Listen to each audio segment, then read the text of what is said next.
Samajwadi party को किसी भी कीमत पर सत्ता में नहीं आने देना है। बीजेपी को भी हमें सत्ता में आने से जरूर रोकना होगा।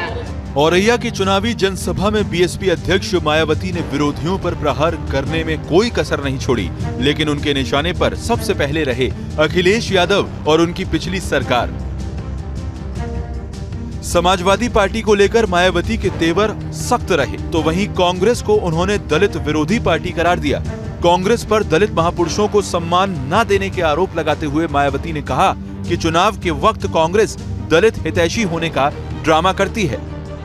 श्री अखिलेश यादव की सपा सरकार में प्रदेश में SC/ST का सरकारी ठेकों में आरक्षण खत्म कर दिया गया था, जिसकी व्यवस्था पहली बार बीएसपी की सरकार में ही की गई थी।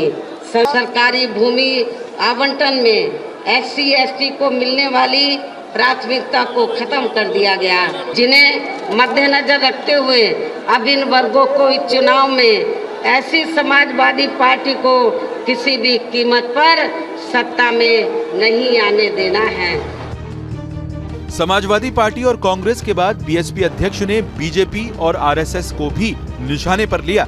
बीजेपी को महंगाई और बेरोजगारी के मुद्दे पर घेरा, तो वहीं भगवा पार्टी पर दलितों, पिछड़ों के साथ ही मुसलमानों की उपेक्षा का आरोप भी लगाया। आजादी के बाद शुरू में काफी लंबे समय तक केंद्र व उत्तर प्रदेश सहित देश के अधिकांश राज्यों में भी कांग्रेस पार्टी की ही अकेले यहाँ सरकारें रही हैं। भारतीय संविधान के मूल निर्माता परम पूज्य बाबा साहब डॉक्टर भीमराव अम्बेडकर को भारत रत्न की उपाधि से भी सम्मानित नहीं किया था।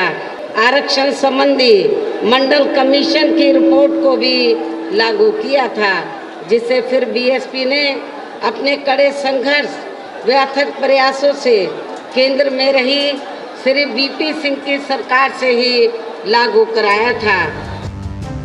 विरोधियों को कटघरे में खड़ा करने के बाद मायावती ने 4 बार के बीएसपी के शासन की खूबियां गिनाई और बीएसपी को 5वीं बार सत्ता दिलाने के लिए लोगों से पुरजोर समर्थन की मांग की। जन समर्थन जुटाने के लिए उन्होंने हर वर्ग के दुखती रग पर हाथ रखा। उन्नाव में दलित बेटी की हत्या का जिक्र किया, तो वहीं किसानों, बेरोजगारों, कर्मचारियों, महिलाओं, मुसलमानों और ब्राह्मण समाज के दर्द को भी उकेरा। कर्मचारियों को उनकी पुरानी पेंशन दिलाने का भरोसा दिया।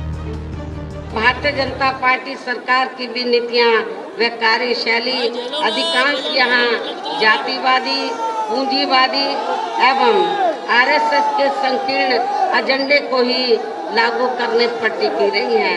दलितों, आदिवासियों, अन्य पिछड़े वर्गों, मुस्लिम व अन्य धार्मिक अल्पसंख्यक समाज के लोगों के हित व कल्याण के लिए वर्षों से जो भी यहाँ सरकारी योजनाएं चल रही थी, तो उनका भी इन्हें वर्तमान भाजपा सरकार में सही से लाभ नहीं मिल पा रहा है। Team news nation.